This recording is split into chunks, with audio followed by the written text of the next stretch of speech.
And indeed, we do have attention to opinion polls and individual experts, like Noreen MacDonald, a lawyer who's expressing skepticism, and Professor Byers, you'll hear from a bit later, expressing skepticism about the effectiveness of Canada's mission in Afghanistan.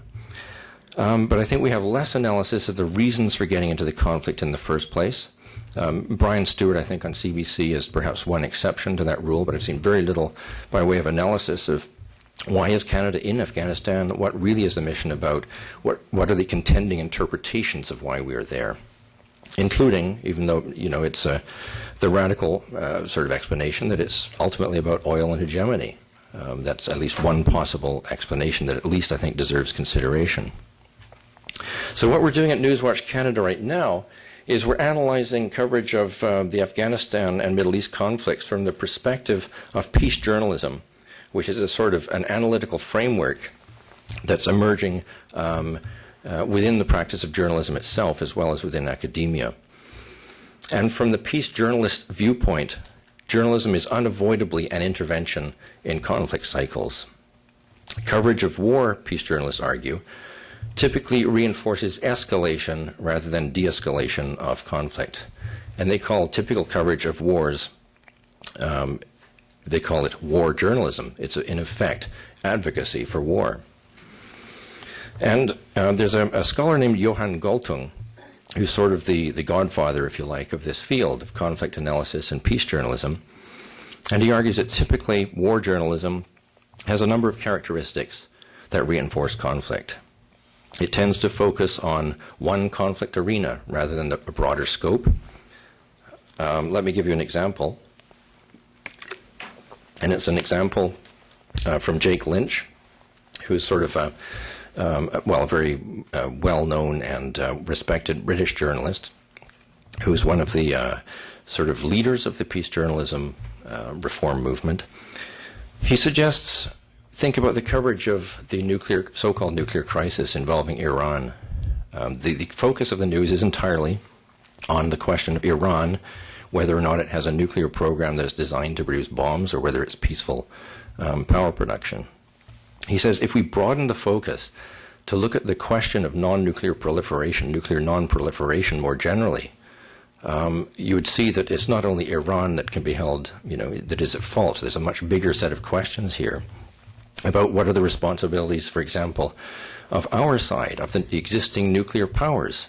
That same treaty that is often invoked to try and prevent Iran's development of a nuclear program also obliges the existing nuclear powers, including the UK and the US, to engage in serious arms reduction, nuclear arms reduction talks.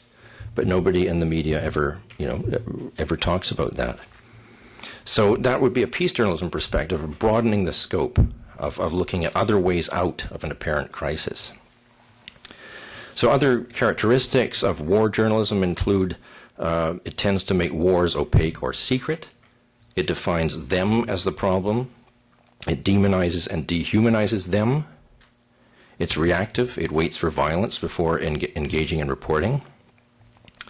It focuses only on direct physical violence and on its visible effects, like casualties, rather than long-term cultural or structural violence, like the glorification of war, or the systemic denial of rights and opportunities for people, like racism and apartheid, for example. It's propaganda-oriented. It'll expose the untruths of the other side, but it covers up our own. It's elite-oriented. It often, for example, sees peace as the product simply of elite-negotiated treaties and tends to marginalize citizens and grassroots activities at peace building and cross-cultural bridge building. It's elite, as I said, it's elite-oriented. It focuses on our suffering and not theirs. It's victory-oriented. It has a zero-sum orientation in that it suggests that, there's only one way out. One side's got to win, the other side's got to lose. And that's illustrated by that classic photo, just before the Iraq invasion of Saddam Hussein and George Bush facing each other on the cover of one of the news magazines. It was either Time or Newsweek, with the caption, "Who will win?" That's a classic illustration of a zero-sum perspective, in which peace is interpreted as victory plus ceasefire. So peace journalists call for pursuing the opposite, the alternative to each of those characteristics.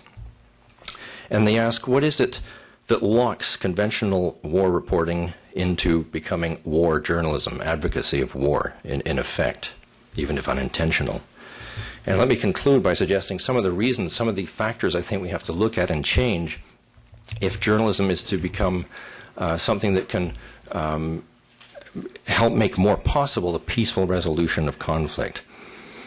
I think we have to look at the consistency between war journalism on the one hand and the structure and narrative generating routines of news media on the other.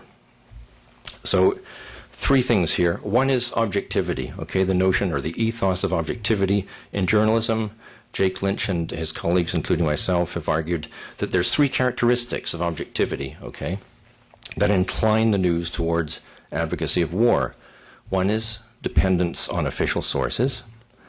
A second is a focus on events rather than processes, so it's much easier, to cover a battle than to cover the long-term process of peace building. And the third is that typically conflict is defined as having two sides, right? Like a hockey game, it's sort of a sports journalism analogy. There's our team and there's their team.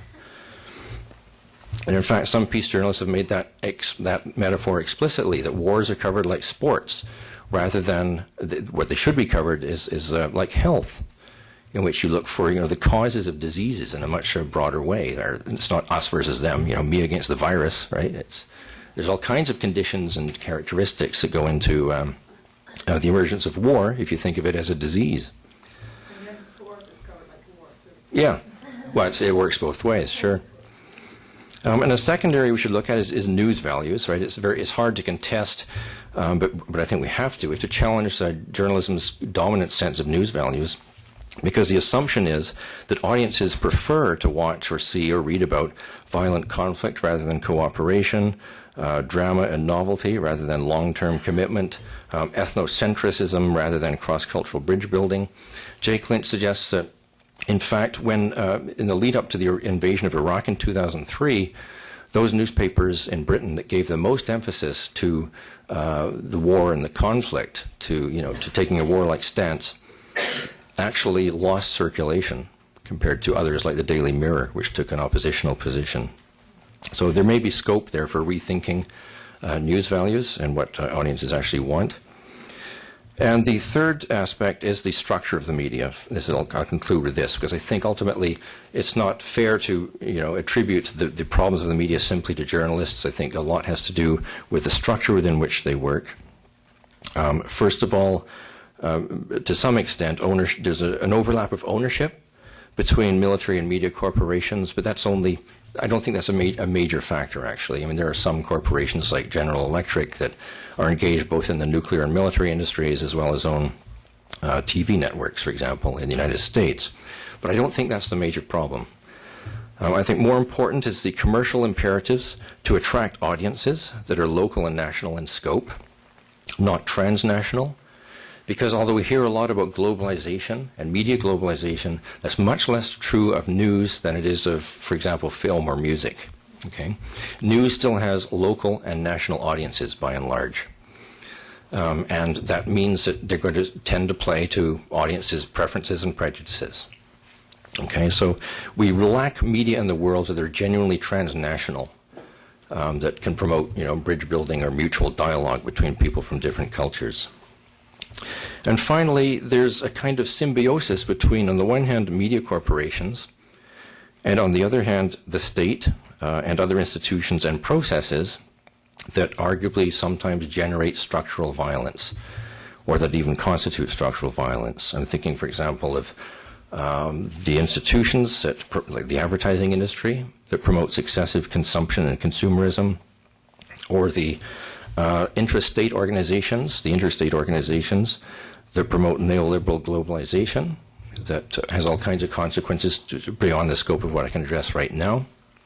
But the sort of symbiotic relationship between major media corporations and those processes and structures, the state and interstate organizations, the advertising industry, and so on, are part of the context and arguably part of the problem that we need to address.